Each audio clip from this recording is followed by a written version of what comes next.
In 1491, in the surroundings of the castle of Loyola in Azpeitia, Basque Country, Inigo was born, the youngest son of a noble family of 13 brothers. Raised in the midst of Christian tradition and the values of the local nobility, Inigo, who would later become known as Ignatius of Loyola, began a career that would have a great impact on his life and the course of the Catholic Church. At the age of 15, he entered the service of Juan Velázquez de Cugler, minister of the royal treasury during the reign of Ferdinand of Aragon. In this period, he received a refined education and developed skills of cavalry. However, as he described in his autobiography, until the age of 26, he was turned to worldly ambitions. In 1517, with the fall of his protector, he went to serve the Duke of Nájera and Viceroy of Navarre, participating in military campaigns. A decisive episode occurred in 1521 during the defense of Pamplona when he was wounded by a cannonball, which caused serious damage to his legs. During the long recovery at Loyola Castle, Inigo hoped to find his favorite books of chivalry, but had access only to religious works, such as Ludolf of Saxony's Life of Christ and accounts of saints. The reading of these books, coupled with time for reflection, led him to compare the fleeting joys of worldly life with the consolation provided by giving oneself to Christ. Moving by this new understanding, he decided to make a pilgrimage to Jerusalem.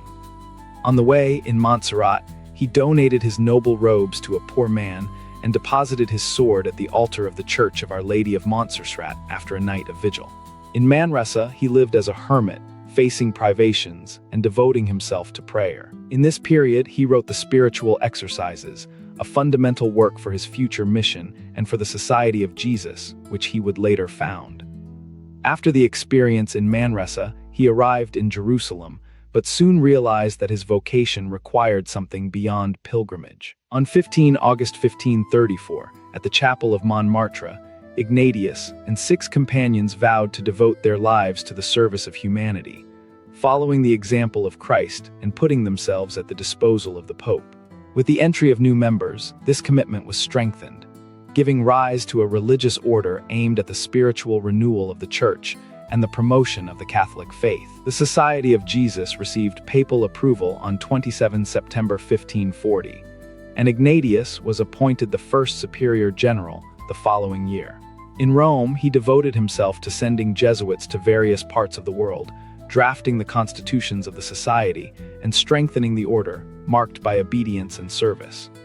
Ignatius died in Rome in 1556. His canonization in 1622 recognized his singular contribution. Ignatius of Loyola's trajectory illustrates a process of transformation and commitment to a mission. From a young nobleman attracted by earthly achievements, he became a spiritual reference, influencing not only a religious order, but also generations of people connected to the Society of Jesus, which maintains a relevant role in education and missionary action to this day. Take, Lord, and receive all my freedom, my mind also, my understanding, and all my will. All that I have and possess, you have given me with love.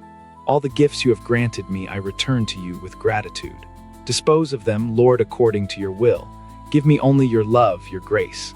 This is enough for me, I ask nothing more. If you enjoyed learning more about Ignatius of Loyola and his importance to the history of the Church, please leave your like on the video. This helps to strengthen our channel and bring this content to more people interested in topics like this. To continue following stories about saints and remarkable figures, subscribe to the Aurora Veritatis channel. Until the next video, and God bless.